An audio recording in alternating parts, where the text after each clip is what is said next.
ये जो समिट है, क्या वाकई में ही ये पाकिस्तान और इंडिया के रिलेशंस के लिए प्रोग्रेसिव चीज साबित होगी? हम देखते हैं कि इस टाइम जो पाकिस्तान में एससीओ का समिट होने जा रहा है, बहुत सी स्पेकुलेशंस हो रही हैं कि जयशंकर साहब इंडिया से आ रहे हैं। ये एक खुशाइंद बात होगी, इससे शायद इंडिया और पाकिस्तान के रिलेशंस में बेहतरी आएगी, लेकिन इसका पाकिस्तान और इंडिया के बायलैटरल ताल्लुकात पे कोई असर नहीं होगा। कई वेस्टर्न थ्योरिस्ट इसको ईस्टर्न नेटो भी कहते हैं। वो समझते हैं कि एशियन कंट्रीज ने नेटो और वेस्टर्न अलायंसेस को काउंटर करने के लिए ईस्टर्न नेटो डेवलप कर ली है। सबसे बड़ी वीकनेस एससीओ की है अफगानिस्तान क्राइसिस। जब तक अफगानिस्तान में इंस्टेबिलिटी रहेगी, तब तक आप इस पूरे खित्ते को इंटीग्रेट नहीं कर सकते, क्योंकि बेल्ट एंड रोड इनिशिएटिव के जितने प्रोजेक्ट्स भी गुजर रहे हैं, वो सारे के सारे अफगानिस्तान से होकर गुजर रहे हैं। अस्सलाम वालेकुम व्यूअर्स, मेरा नाम अरसलान जायद खान है और आप मेरा यूट्यूब चैनल देख रहे हैं। नाज़रीन, आज की वीडियो में मैं आपसे पाकिस्तान में होने वाले एससीओ समिट पे बात करूंगा। सबसे पहले तो हम देखते हैं कि ये एससीओ ऑर्गेनाइजेशन वजूद में कैसे आई, इसका मकसद क्या है, ये कैसे काम करती है, इसमें कितने मेंबर्स हैं, पाकिस्तान को इससे क्या फ़ायदे हासिल हो रहे हैं, पाकिस्तान के लिए क्या चैलेंजेस हैं, और ये जो समिट है क्या वाकई में ही ये पाकिस्तान और इंडिया के रिलेशंस के लिए प्रोग्रेसिव चीज़ साबित होगी या ये जस्ट स्पेकुलेशंस हैं। तो आज की वीडियो में हम इन तमाम डोमेन्स को कवर करेंगे एससीओ में। सबसे पहले तो ये जानना ज़रूरी है कि शंघाई कोऑपरेशन ऑर्गेनाइजेशन 2001 में वजूद में आई थी।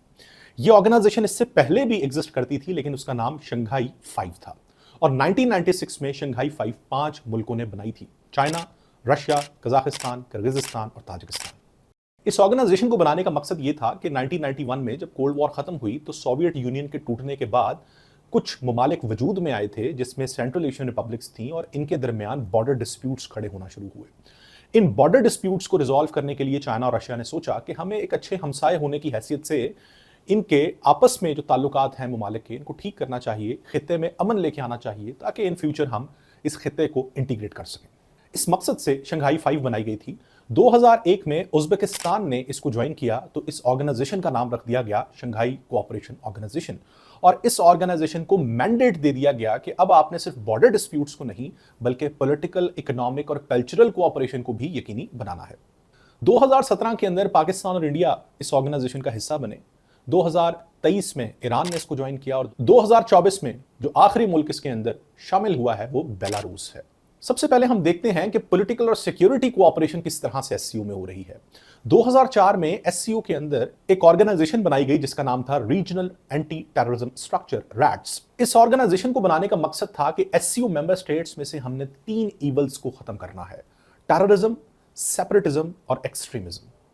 और इसी तरह अफगानिस्तान चूंकि एक बहुत इंपॉर्टेंट मुल्क है एशियन रीजन के अंदर, ऑल्दो वो एससीओ का हिस्सा नहीं है, लेकिन अफगानिस्तान चूंकि हार्ट है एशिया का और ये मुल्क एशियन कंट्रीज को आपस में इंटीग्रेट करने के लिए एक बड़ी अहमियत रखता है, तो अफगानिस्तान में अमन लाने के लिए एक एससीओ अफगान कॉन्टैक्ट ग्रुप बनाया गया, जिसका मकसद था कि अफगानिस्तान के अंदर पीस एंड प्रॉस्पेरिटी लाई जाए, ताकि पूरे के पूरे रीजन को इंटीग्रेट दोबारा से किया जा सके।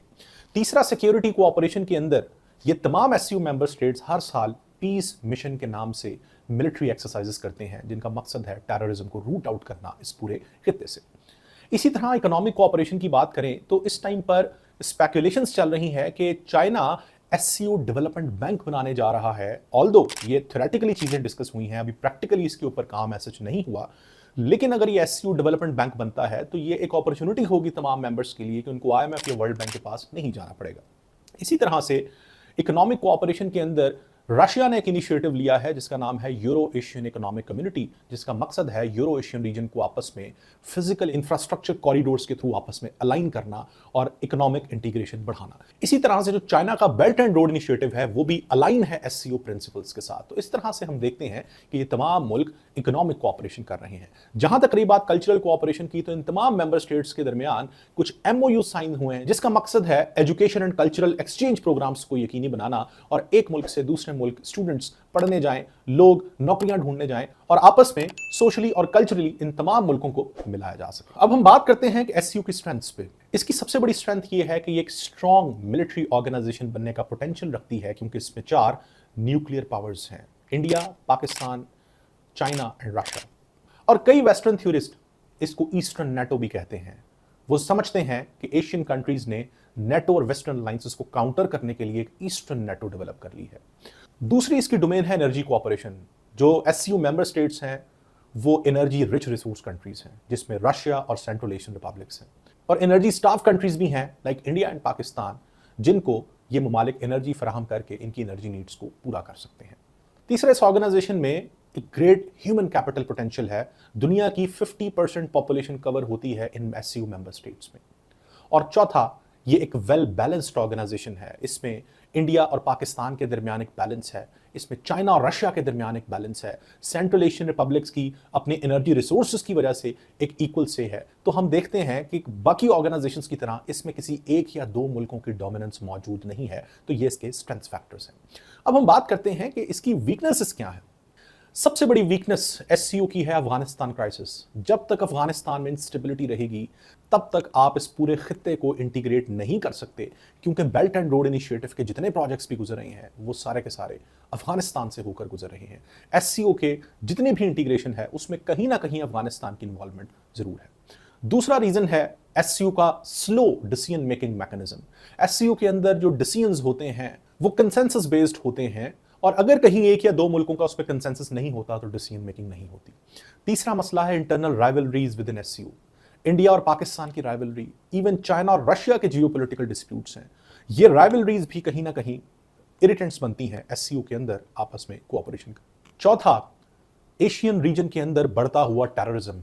आप देखते हैं इस्लामिक स्टेट ऑफ खुरासान और इस तरह के बाकी टेररिस्ट ग्रुप्स बहुत एक्टिव हैं इस टाइम पर, और वो इन तमाम मुल्कों में कहीं ना कहीं अपनी टेररिस्ट एक्टिविटीज करते हैं। तो टेररिज्म एक रूट कॉज है और एक बहुत बड़ा फैक्टर है जो इरिटेंट है, बैरियर है एससीओ की सक्सेस के अंदर। अब हम बात करते हैं कि पाकिस्तान एससीओ से कैसे फायदे उठा रहा है। पहला फायदा जो पाकिस्तान एससीओ से ले रहा है वो रीजनल सिक्योरिटी कोऑपरेशन है। पाकिस्तान रैट्स का एक एक्टिव मेंबर है और पाकिस्तान इन तमाम मुल्कों के साथ मिलकर इंटेलिजेंस बेस्ड ऑपरेशंस करता है अगेंस्ट टेररिज्म। तो कहीं ना कहीं पाकिस्तान को एक बड़ी सपोर्ट हासिल होती है टेररिज्म से लड़ने के लिए in the form of rats.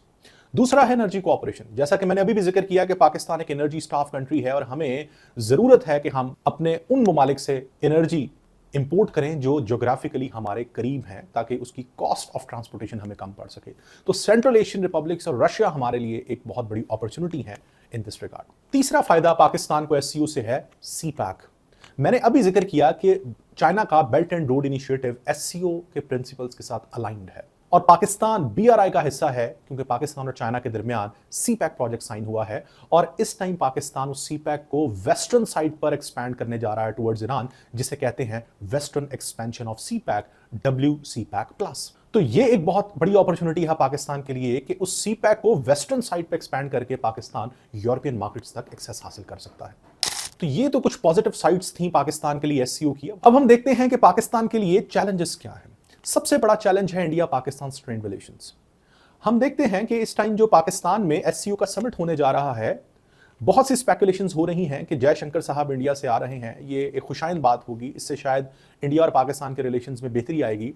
लेकिन आपने देखा कि इंडियन मीडिया के अंदर भी ये बताया गया कि इसका पाकिस्तान और इंडिया के बायलैटरल ताल्लुकात पे कोई असर नहीं होगा, क्योंकि इंडिया हमेशा से कहता है कि जब भी हम पाकिस्तान के साथ बात करेंगे तो वो बायलैटरल टॉक्स होंगी, हम किसी रीजनल फोरम्स के ऊपर पाकिस्तान के साथ कोई नेगोशिएशंस नहीं करेंगे, डिप्लोमेटिक टॉक्स नहीं करेंगे।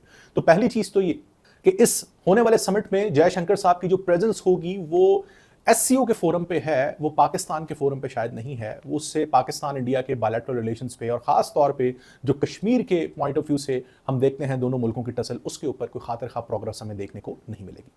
दूसरा बहुत बड़ा चैलेंज पाकिस्तान के लिए वो ये है कि हम देखते हैं कि एससीओ के अंडर सीपैक को तो पाकिस्तान एक्सपैंड कर रहा है, लेकिन सीपैक और बीआरआई का एक कंपैटिटिव कॉरिडोर भी है जिसे international north south transportation corridor कहते हैं, जो रशिया और इंडिया के दरमियान कॉरिडोर पाया जाता है और इसको सीपैक का कंपैटिटर समझा जाता है। तो इस पूरे तनाजुर में किस तरह से Pakistan international north south transportation corridor के साथ अलाइन हो सकता है, क्या उसका हिस्सा बन सकता है, या अगर नहीं बन सकता तो किस तरह से उस रीजनल कोऑपरेशन को यकीनी बनाया जा सकता है जहां पर दो कॉन्ट्राडिक्टरी और कंपैटिटिव कॉरिडोर्स एक ही साथ चल रहे हों और उनके तमाम के तमाम मेंबर्स एक ही ऑर्गेनाइजेशन का हिस्सा हों। तीसरा हम देखते हैं कि पाकिस्तान इस टाइम पर रशिया और ईरान के साथ अपनी इकोनॉमिक टाइज बढ़ाना चाह रहा है, जबकि दोनों ममालिक के ऊपर इकोनॉमिक सैंक्शंस हैं।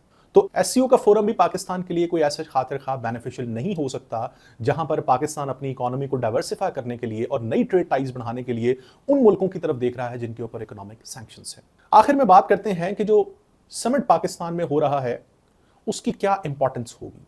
मैं आपको ये बताता चलूं कि हर एससीओ समिट से कुछ अरसा पहले एक एससीओ की मिनिस्ट्रियल कॉन्फ्रेंस होती है। उस मिनिस्ट्रियल कॉन्फ्रेंस में तमाम एजेंडा साइन हो चुका होता है, तमाम एग्रीमेंट साइन हो चुके होते हैं और उस समिट के अंदर सिर्फ सेरेमोनियल तौर पर तमाम हेड ऑफ द स्टेट्स मिलते हैं और उन एग्रीमेंट्स को जो साइन हो चुके होते हैं मिनिस्ट्रियल कॉन्फ्रेंस में उनको इंडोर्स करते हैं। उस मिनिस्ट्रियल कॉन्फ्रेंस में मुझे भी शिरकत करने का मौका मिला एज एन ऑब्जर्वर और उसमें जो एग्रीमेंट साइन हुए वो एग्रीकल्चरल कोऑपरेशन पे थे, क्लीन एनर्जी पे थे और काउंटर टेररिज्म एफर्ट्स पे थे। तो वो जेनेरिक एग्रीमेंट्स थे जो हर एससीओ समिट के अंदर होते हैं। कोई ऐसा एग्रीमेंट साइन नहीं हुआ जो कि एक ब्रेक थ्रू हो पाकिस्तान और इंडिया रिलेशंस के लिए या पाकिस्तान के बाकी ममालिक के साथ रिलेशंस के लिए, या जिसको हम कह सकें कि एससीओ की एक बहुत बड़ी सक्सेस थी।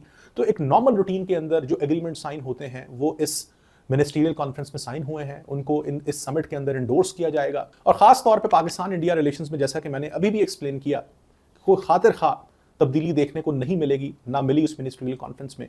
तो हम उम्मीद करते हैं कि आने वाली जितनी भी एससीओ समिट्स होंगे वो इन वीकनेसेस पे काम करेंगे और एससीओ को एक स्ट्रॉन्ग ऑर्गेनाइजेशन बनाने की तरफ लेकर जाएंगे।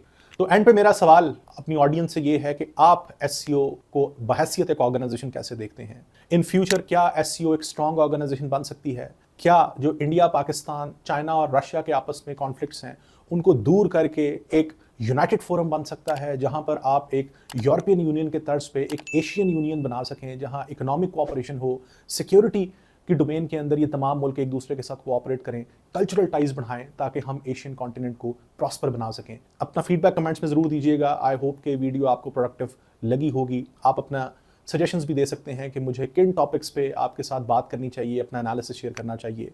नेक्स्ट वीडियो में आपसे मुलाकात होगी एक नए टॉपिक के साथ। बहुत शुक्रिया।